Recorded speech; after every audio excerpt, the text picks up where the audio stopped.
خطبہ جمعہ Masjid Nabawi is doctor Abdul Bari الثبیتی حفظہ اللہ تعالی۔ موضوع بچوں کی محبت بھری تربیت کیسے کریں۔ تاریخ 23 جمادی الاولیٰ 1439 ہجری بمطابق 9 فروری 2018۔ ترجمہ شفقت الرحمن مغل، آواز حافظ جنید اقبال۔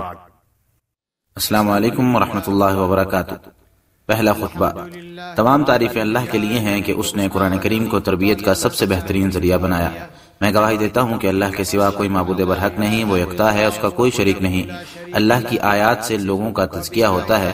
میں یہ بھی گواہی دیتا ہوں کہ ہمارے نبی سیدنا محمد صلی اللہ علیہ وسلم اللہ کے بندے اور رسول ہیں۔ آپ نے بھی لوگوں کا ایمان اور روحانی صفائی کے ذریعے تزکیہ فرمایا۔ اللہ تعالیٰ آپ پر، آپ کی آل اور صحابہ کرام پر رحمت نازل فرمائے۔ انہوں نے شان و شوکت اور قلبی صفائی کی جانب امت کی رہنمائی فرمائی۔ حمد و ثنا کے بعد میں اپنے آپ اور تمام سامعین کو تقوی الہی کی نصیحت کرتا ہوں، کیونکہ تقوی دنیا اور آخرت کی تمام بھلائیوں کا منبع ہے۔ اسلام نے مسلمان کے دل میں ذمہ داری کا معنی اور مفہوم خوب اجاگر کیا ہے۔ ان میں بچوں کی پرورش اور اسلامی اقدار و اخلاقیات پر تربیت اہم ترین ذمہ داری ہے۔ دینی اقدار ہی در حقیقت اخلاقیات کا منبع ہیں۔ آپ صلی اللہ علیہ وسلم کا فرمان ہے، تم میں سے ہر ایک ذمہ دار ہے اور ہر ایک سے اس کی ذمہ داری کے بارے میں پوچھا جائے گا۔ بخاری۔ اگر تربیت میں کمی ہو تو زیر تربیت شخص اپنی بھوک اور خواہشات کے درپے ہو جاتا ہے، شہوانیت اور دنیاوی لذتوں میں ڈوب جاتا ہے۔ فرمان باری تعالیٰ ہے، جو لوگ ایمان لائے اور نیک عمل کرتے رہے، اللہ تعالیٰ انہیں ایسے باغوں میں داخل کرے گا جن میں نہریں بہہ رہی ہیں، اور جو کافر ہیں وہ چند روز فائدہ اٹھا لیں، وہ اس طرح کھاتے ہیں جیسے چوپائے کھاتے ہیں، اور ان کا ٹھکانہ دوزخ ہے۔ سورہ محمد آیت 12۔ تربیت کے معاملے میں سب سے اہم عضو دل ہے، لہٰذا اگر دل ٹھیک ہو تو سارا جسم ٹھیک ہوتا ہے، اور اگر دل ہی خراب ہو تو سارا جسم خراب ہو جاتا ہے۔ اللہ تعالیٰ نے یہی بات کچھ اس طرح فرمائی، بے شک آنکھیں نابینا نہیں ہوتی بلکہ سینوں میں موجود دل نابینا ہو جاتے ہیں۔ سورۃ الحج آیت 46۔ چنانچہ اگر دل صحیح اور روشن ہو تو عقل میں بھی پختگی آتی ہے، زندگی رنگین اور اعضاء خشوع سے نہال ہو جاتے ہیں۔ فرمان باری تعالیٰ ہے، کیا ایمان لانے والوں کے لیے ابھی وقت نہیں آیا کہ ان کے دل اللہ کے ذکر اور نازل شدہ حق کی بدولت خشوع سے بہرور ہو جائے۔ سورۃ الحدید آیت 16۔ یہ یقینی بات ہے کہ محبت نبی صلی اللہ علیہ وسلم کی سیرت میں بنیادی حیثیت رکھتی ہے۔ محبت در حقیقت روح کو مخاطب کرتی ہے، پھر تربیت کے بعد صلاحیتیں اجاگر کرنے کے لیے دل کا دل سے رابطہ اور تعلق استوار کرتی ہے۔ اسی لیے اللہ تعالیٰ کی طرف سے والدین کے دل زیر تربیت اولاد کی محبت سے معمور ہوتے ہیں۔ اسی کے متعلق سیدنا اسامہ بن زید رضی اللہ تعالیٰ عنہ کہتے ہیں کہ رسول اللہ صلی اللہ علیہ وسلم مجھے اٹھا کر اپنی ایک ران پر بٹھاتے اور دوسری ران پر حسن کو بٹھاتے اور دونوں کو ساتھ ملا لیتے، پھر آپ فرماتے، اللہم ارحمہما فانی ارحمہما، یا اللہ ان دونوں پر رحم فرما کیونکہ میں بھی ان دونوں کے ساتھ شفقت سے پیش آتا ہوں۔ بخاری۔ اور ایک روایت میں ہے کہ آپ صلی اللہ علیہ وسلم نے فرمایا، یا اللہ میں ان دونوں سے محبت کرتا ہوں، اسی لیے تو بھی ان دونوں سے محبت فرما۔ ترمذی نے اسے صحیح سند کے ساتھ روایت کیا ہے۔ محبت کے ساتھ بچوں کی تربیت کا ایک مظہر یہ بھی ہے کہ بچوں کو بوسہ دیں، انہیں اپنے سینے سے لگائیں۔ ایک بار نبی صلی اللہ علیہ وسلم نے حسن رضی اللہ تعالیٰ عنہ کو بوسہ دیا تو آپ کے پاس اقرا بن حابس تمیمی بیٹھے ہوئے تھے۔ یہ منظر دیکھ کر اقرا بن حابس نے کہا، میرے 10 بچے ہیں، میں نے کبھی کسی کو بوسہ نہیں دیا۔ تو آپ صلی اللہ علیہ وسلم نے فرمایا، جو رحم نہیں کرتا اس پر بھی رحم نہیں کیا جاتا۔ اس روایت کو ترمذی نے صحیح سند کے ساتھ روایت کیا ہے۔ ایک بار رسول اللہ صلی اللہ علیہ وسلم صحابہ کرام کو خطبہ ارشاد فرما رہے تھے کہ حسن اور حسین دونوں آ گئے، دونوں نے سرخ قمیصیں پہن رکھی تھی، حسن اور حسین چلتے اور لڑک جاتے۔ اس پر رسول اللہ صلی اللہ علیہ وسلم ممبر سے اترے اور دونوں کو اٹھا لیا اور پھر اپنے سامنے بٹھایا۔ اس کے بعد فرمایا، اللہ تعالیٰ نے سچ فرمایا ہے، بے شک تمہاری دولت اور تمہاری اولاد آزمائشیں ہیں۔ سورۃ تغابن آیت 15۔ میں نے ان دونوں بچوں کو چلتے اور لڑکتے ہوئے دیکھا تو مجھ سے رہا نہ گیا اور میں نے اپنی گفتگو روک کر انہیں اٹھا لیا۔ ترمذی اور نسائی نے اسے صحیح سند کے ساتھ روایت کیا ہے۔ رسول اللہ صلی اللہ علیہ وسلم چھوٹے بچوں کے ساتھ مزاح بھی کرتے اور ان کے ساتھ گھل مل جاتے۔ آپ بچوں کی امتیازی صفات کو بھی مد نظر رکھتے تھے۔ آپ نے ایک بچے کو بلاتے ہوئے فرمایا تھا، 2 کانوں والے۔ اس روایت کو نسائی نے صحیح سند کے ساتھ روایت کیا ہے۔ ایک اور حدیث میں آپ صلی اللہ علیہ وسلم نے ایک بچے سے ازراہ مزاح فرمایا تھا، ابو عمیر، نغیر یعنی بلبل کے بچے نے تمہارے ساتھ کیا کیا؟ بخاری مسلم۔ والدین کو یہ بات نہیں بھولنی چاہیے کہ محبت بھری تربیت کے ساتھ دائمی دعا مفید ترین چیز ہے۔ زیر تربیت بچوں کے لیے ہمیشہ کامیابی، کامرانی، بہتری اور سلامتی کی دعا کرتے رہیں، کیونکہ رحمان کے بندوں کی عادت ہے کہ وہ ہمیشہ دعا کرتے ہوئے کہتے ہیں، ہمارے پروردگار ہمیں ہماری بیویوں اور اولادوں میں سے آنکھوں کی ٹھنڈک عطا فرما۔ سورۃ الفرقان آیت 74۔ ایسے ہی زکریا علیہ السلام نے فرمایا تھا، تو مجھے اپنی طرف سے وارث عطا فرما، وہ میرا بھی وارث بنے اور آل یعقوب کا بھی، اور میرے پروردگار اسے تو اپنا پسندیدہ بھی بنا لے۔ سورہ مریم آیت 5 تا 6۔ اور ابراہیم علیہ السلام نے دعا کرتے ہوئے فرمایا، میرے پروردگار مجھے نیک اولاد عطا فرما۔ سورۃ الصافات آیت 100۔ ایسے ہی ایک مقام پر ابراہیم علیہ السلام کی دعا ذکر کی، میرے پروردگار مجھے اور میری اولاد کو نماز قائم کرنے والا بنا۔ سورہ ابراہیم آیت 40۔ جبکہ بچوں کو بد دعا دینے سے روکا گیا ہے۔ آپ صلی اللہ علیہ وسلم کا فرمان ہے، تم اپنے آپ کو بد دعا مت دو، نہ ہی اپنی اولاد کو بد دعا دو، اپنی دولت اور املاک کو بھی بد دعا مت دو، مبادا قبولیت کی گھڑی ہو اور تمہاری بد دعا قبول ہو جائے۔ مسلم۔ بہترین عملی نمونہ بن کر دکھائیں تو یہ تربیت کی بنیاد اور تزکیہ نفس کے لیے مشعل ہے۔ فرمان باری تعالیٰ ہے، کہہ دو اگر تم اللہ سے محبت کرتے ہو تو میری اتباع کرو، اللہ تم سے محبت کرے گا اور تمہارے گناہوں کو بخش دے گا، اور اللہ بخشنے والا نہایت رحم کرنے والا ہے۔ سورہ آل عمران آیت 31۔ اور یہ بات کسی سے ڈھکی چھپی نہیں ہے کہ کردار کی دعوت گفتار، پڑھانے اور سنانے سے زیادہ مؤثر ہوتی ہے۔ کردار کی اہمیت کے پیش نظر ہی اللہ تعالیٰ کا فرمان ہے، اے ایمان والو تم ایسی بات کیوں کہتے ہو جو تم کرتے نہیں؟ اللہ کے ہاں یہ سخت ناپسندیدہ بات ہے کہ تم ایسی بات کہو جو تم کرتے نہیں۔ سورۃ الصف آیت 2 تا 3۔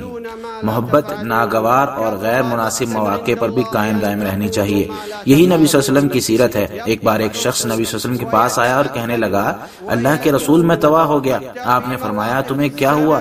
تو اس نے کہا، میں روزے کی حالت میں اپنی بیوی سے تعلقات قائم کر بیٹھا ہوں۔ تو آپ صلی اللہ علیہ وسلم نے فرمایا، تمہارے پاس کوئی غلام آزاد کرنے کے لیے ہے؟ تو اس نے کہا نہیں۔ آپ صلی اللہ علیہ وسلم نے فرمایا، کیا 2 ماہ کے مسلسل روزے رکھ سکتے ہو؟ اس نے کہا نہیں۔ تو آپ صلی اللہ علیہ وسلم نے فرمایا، کیا 60 مسکینوں کو کھانا کھلا سکتے ہو؟ اس نے کہا نہیں۔ راوی کہتے ہیں کہ نبی صلی اللہ علیہ وسلم خاموش ہو گئے۔ ہم بھی ابھی بیٹھے ہوئے تھے کہ آپ صلی اللہ علیہ وسلم کے پاس کھجوروں کا ٹوکرا لایا گیا۔ تو آپ صلی اللہ علیہ وسلم نے پوچھا، سائل کہاں ہے؟ تو اس نے کہا، میں ہوں۔ آپ صلی اللہ علیہ وسلم نے فرمایا، یہ کھجوروں کا ٹوکرا لے جاؤ اور صدقہ کر دو۔ تو اس شخص نے کہا، اللہ کے رسول، کیا اپنے سے بھی بڑے غریب پر صدقہ کروں؟ اللہ کی قسم، دونوں لابوں کے درمیان میرے گھرانے سے غریب گھرانہ کسی کا بھی نہیں۔ اس پر نبی صلی اللہ علیہ وسلم ہنس پڑے، یہاں تک کہ آپ کی کچلیاں نظر آنے لگی۔ پھر آپ صلی اللہ علیہ وسلم نے فرمایا، چلو پھر اپنے گھر والوں کو ہی کھلا دو۔ بخاری۔ محبت کی پرچھاؤں میں تربیت کار حکمت اور بہترین اسلوب سے مستغنی نہیں ہو سکتا۔ محبت کے ساتھ نرم خوئی اور دھیما لہجہ بھی ضروری ہے، نیز سختی، کرختگی اور ذلیل کرنے سے دور رہنا ضروری ہے۔ اللہ تعالیٰ نے نبی صلی اللہ علیہ وسلم کو فرمایا، اپنے پروردگار کے راستے کی جانب حکمت اور بہترین نصیحت کے ذریعے دعوت دو۔ سورۃ النحل آیت 125۔ اور نبی صلی اللہ علیہ وسلم کا فرمان بھی ہے کہ بے شک اللہ تعالیٰ نرم ہے اور نرمی کو پسند فرماتا ہے، نیز نرمی پر وہ کچھ عطا کر دیتا ہے جو سختیاں نرمی کے علاوہ کسی بھی چیز پر عطا نہیں کرتا۔ مسلم۔ رسول اللہ صلی اللہ علیہ وسلم نے مسجد میں پیشاب کر دینے والے خانہ بدوش صحابی کے بارے میں فرمایا تھا، اسے چھوڑ دو اور اس کے پیشاب پر پانی کا ایک بڑا ڈول بہا دو، تمہیں آسانی کرنے والا بنا کر بھیجا گیا ہے، تمہیں سختی کرنے والا بنا کر نہیں بھیجا گیا۔ بخاری۔ بالکل اسی طرح زیر تربیت افراد کا احترام کرنا، خندہ پیشانی سے ان سے ملنا، گرم جوشی کے ساتھ اس کا استقبال بھی نبوی منہج ہے۔ چنانچہ سیدہ عائشہ رضی اللہ تعالیٰ عنہ کہتی ہیں، فاطمہ رضی اللہ تعالیٰ عنہ ایسے چلتی ہوئی آئیں جیسے نبی صلی اللہ علیہ وسلم چلا کرتے تھے، تو نبی صلی اللہ علیہ وسلم نے انہیں فرمایا، میری بیٹی خوش آمدید۔ اس کے بعد آپ صلی اللہ علیہ وسلم نے انہیں اپنی دائیں یا بائیں جانب بٹھا لیا۔ بخاری مسلم۔ محبت کے ساتھ کسی کی تربیت کریں تو پورا جسم بھی فعال دکھتا ہے، چنانچہ ایک سچی مسکراہٹ، رحمت برا ہاتھ، ڈھارس باندھتے ہوئے کلمات اور شفقت بھرے جذبات سامنے آتے ہیں۔ تربیت کنندہ کسی بھی ایسے وقت کو ضائع نہیں کرنے جانے دیتا جس میں زیر تربیت فرد کا دل موم ہو، وہ فوری اخلاقیات کا بیج بو دیتا ہے اور یہ نہیں کہتا کہ زیر تربیت فرد ابھی عمر میں چھوٹا ہے۔ جیسا کہ ابن عباس رضی اللہ تعالیٰ عنہ کہتے ہیں کہ ایک بار میں نبی صلی اللہ علیہ وسلم کے پیچھے بیٹھا ہوا ہوا تھا تو آپ صلی اللہ علیہ وسلم نے فرمایا لڑکے میں تمہیں کچھ باتیں سکھاتا ہوں، تم اللہ کو یاد رکھنا وہ تمہاری حفاظت فرمائے گا، تم اللہ کو یاد رکھنا تم اللہ تعالیٰ کو اپنی سمت میں ہی پاؤ گے۔ ترمذی نے اسے صحیح سند کے ساتھ روایت کیا ہے۔ محبت بھری تربیت کے ساتھ ایک ایسی فضا کی بھی ضرورت ہوتی ہے جس میں اپنائیت اور شرعی حدود کے دائرے میں رہتے ہوئے تفریح کا سامان بھی ہو، جیسے کہ سیدہ عائشہ رضی اللہ تعالیٰ عنہا کہتی ہیں میں ایک بار نبی صلی اللہ علیہ وسلم کے ساتھ سفر میں تھی تو میں نے آپ صلی اللہ علیہ وسلم کے ساتھ دوڑ کا مقابلہ کیا اور میں جیت گئی، لیکن جب میرا جسم بھاری ہو گیا تو پھر دوڑ کا مقابلہ کیا تو آپ مجھ سے جیت گئے۔ اس پر آپ صلی اللہ علیہ وسلم نے فرمایا یہ اس جیت کا بدلہ ہے۔ اس روایت کو ابو داؤد نے صحیح سند کے ساتھ روایت کیا ہے۔ سیدہ عائشہ رضی اللہ تعالیٰ عنہا کہتی ہیں کہ میں نے ایک بار رسول اللہ صلی اللہ علیہ وسلم کو اپنے حجرے کے دروازے پر دیکھا اور حبشی لوگ مسجد میں جنگی کھیل رہے تھے۔ رسول اللہ صلی اللہ علیہ وسلم نے مجھے اپنی چادر میں چھپا لیا اور میں ان کا کھیل دیکھ رہی تھی۔ بخاری مسلم۔ محبت بھری تربیت کا تقاضا یہ بھی ہے کہ اولاد سے محبت کرتے ہوئے عدل سے کام لیں، اس لیے سب کے ساتھ برابری کی سطح پر محبت کریں، کسی کو امتیازی سلوک کا نشانہ مت بنائیں۔ چنانچہ آپ صلی اللہ علیہ وسلم نے ایک شخص کے لیے گواہ بننے پر انکار کر دیا تھا جس نے صرف اپنے ایک ہی بیٹے کو تحفہ دیا تھا اور فرمایا تھا میں ظلم کا گواہ نہیں بنتا۔ بخاری۔ محبت سے بھرپور تربیت جذبات کی قدر اور احساسات کا ادراک نبوی طریقہ اور فطری ضرورت ہے، ان کی بیٹیوں کی پرورش میں زیادہ ضرورت ہوتی ہے۔ آپ صلی اللہ علیہ وسلم کا فرمان ہے جو شخص بیٹیوں کا ذمہ دار ہو اور وہ ان کے ساتھ اس نے سلوک اپنائے تو بیٹیاں اس کے اور جہنم کے درمیان پردہ بن جائیں گی۔ بخاری مسلم۔ یہ الفاظ بخاری کے ہیں۔ بیٹیوں کے ساتھ اس نے سلوک یہ ہے کہ انہیں تعلیم دیں، عفت اور پاک دامنی پر ان کی تربیت کریں، انہیں بے پردگی اور دیگر اللہ تعالیٰ کی حرام کردہ چیزوں سے محفوظ رکھیں، بچوں کو سنجیدہ سرگرمیوں میں مشغول کرنا، انہیں اچھے منصوبے بنانے میں مگن رکھنا اور رفاہی سرگرمیوں میں مصروف رکھنے سے ان کے خیالات بلند ہوتے ہیں، وہ فضول اور بے فائدہ امور میں گھرنے سے بچ جاتے ہیں۔ محبت بھری تربیت سے متصادم امور میں یہ چیز شامل ہے کہ بچوں کے ساتھ بے حد زیادہ لاڈ پیار کریں، ان کے تمام تر مطالبے پورے کریں، ان کی غلطیوں پر تنبیہ نہ کریں، اس لیے بسا اوقات سختی بھی محبت کا مظہر ہوتی ہے۔ بچوں کے سامنے ان کی ماں کے ساتھ سختی کرنے سے محبت کا چشمہ خشک ہو جاتا ہے۔ اسی طرح والدین کی جانب سے اعلانیہ گناہ کرنا اور شرعی احکامات کو پامال کرنے سے بھی تربیت منہدم ہو جاتی ہے۔ رسول اللہ صلی اللہ علیہ وسلم کا فرمان ہے انسان کو اتنا ہی گناہ کافی ہے کہ وہ اپنے اہل و عیال کو ضائع کر دے۔ ابو داؤد اور احمد نے اسے صحیح سند کے ساتھ روایت کیا ہے۔ اللہ تعالیٰ میرے اور آپ سب کے لیے قرآن کریم کو بابرکت بنائے۔ اللہ تعالیٰ مجھے اور آپ سب کو اس کی حکمت بری نصیحتوں سے مستفید ہونے کی توفیق دے۔ میں اپنی بات کو اسی پر ختم کرتے ہوئے اللہ تعالیٰ سے اپنے اور تمام مسلمانوں کے گناہوں کی بخشش چاہتا ہوں۔ آپ سب بھی اسی سے اپنے گناہوں کی بخشش مانگے، وہی بخشنے والا نہایت رحم کرنے والا ہے۔ دوسرا خطبہ۔ تمام تعریفیں اللہ کے لیے ہیں، ڈھیروں پاکیزہ اور برکتوں والی تعریفیں اللہ کے لیے ہیں جیسی ہمارے رب کو پسند ہو اور اس کی رضا کا باعث بنے۔ میں گواہی دیتا ہوں کہ اللہ کے علاوہ کوئی معبود برحق نہیں، وہ یکتا ہے، اس کا کوئی شریک نہیں، وہی بلند و بالا ہے۔ اور میں یہ بھی گواہی دیتا ہوں کہ ہمارے نبی اور سرورہ محمد صلی اللہ علیہ وسلم اللہ کے بندے اور پاکیزہ ترین رسول ہیں۔ اللہ تعالیٰ آپ پر، آپ کی آل، تمام صحابہ کرام اور آپ کے پیروکاروں پر رحمت نازل فرمائے۔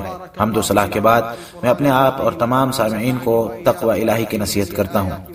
عصر حاضر میں اثر انگیزی کے وسائل بہت آگے نکل چکے ہیں، ان کی وجہ سے سوچ، فکر، مفاہیم اور تعامل میں بہت زیادہ تبدیلی آ گئی ہے، بلکہ ان وسائل نے تربیت کے حوالے سے گھر اور چار دیواری کا مقابلہ کرنا شروع کر دیا ہے۔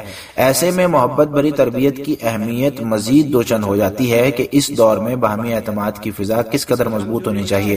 اخلاقی اقدار مزید ٹھوس بنانے کے لیے اسلوب تربیت میں جدت لانے کی ضرورت ہے، تعلیمی اور تربیتی اداروں کے عزائم بلند کرنے کی ضرورت ہے تاکہ وہ مستقبل کو تحفظ دینے کی غرض سے اپنا پیغام نوجوانوں تک پہنچا سکیں، اپنے ملک اور وطن کی دولت کے تحفظ کر سکیں۔ اس کے لیے اخلاقیات اور مبادیات نوجوانوں کے دلوں میں راسخ کریں، نوجوانوں کے خواب شرمندہ تعبیر کرنے سے ان کی مدد حاصل کریں، ان کی پریشانیوں کو دور کریں۔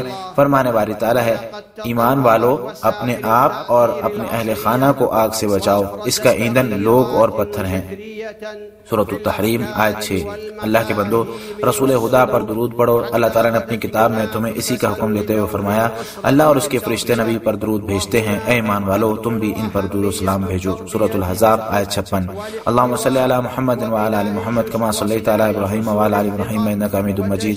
اللهم بارک علی محمد وعلی آل محمد کما بارکت علی ابراہیم وعلی آل ابراہیم انک حمید مجید۔ یا اللہ چاروں خلفائے راشدین ابو بکر، عمر، عثمان، علی سے راضی ہو جا، ان کے ساتھ ساتھ اہل بیت اور تمام صحابہ کرام سے راضی ہو جا، نیز اپنے رحم و کرم کے صدقے ہم سے بھی راضی ہو جا یا ارحم الراحمین۔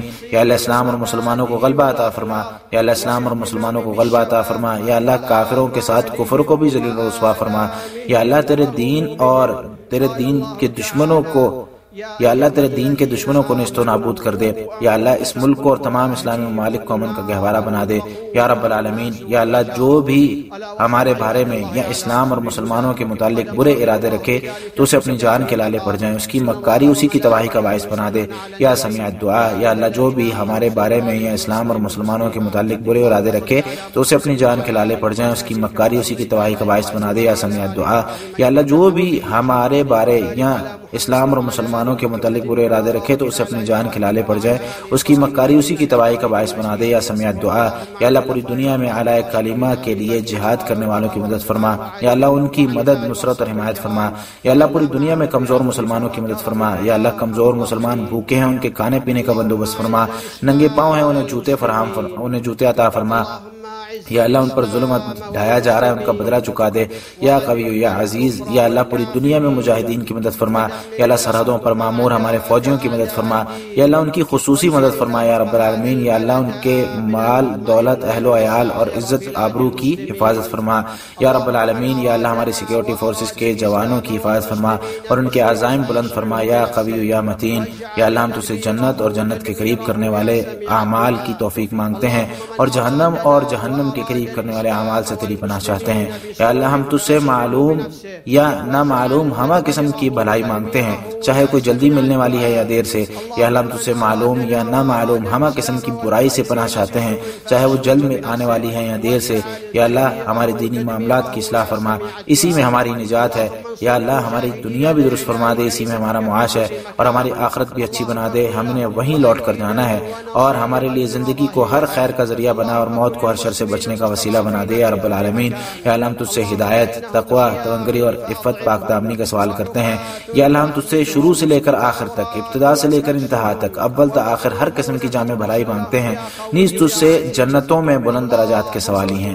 یا اللہ ہماری مدد فرما، ہمارے خلاف کسی کی مدد نہ فرمانا۔ یا اللہ ہماری مدد فرما، ہمارے خلاف کسی کی مدد نہ فرما۔ یا اللہ ہمارے حق میں تدبیر فرما، ہمارے خلاف نہ ہو۔ یا اللہ ہماری رہنمائی فرما اور ہمارے لیے راہ ہدایت پر چلنا آسان بھی بنا دے۔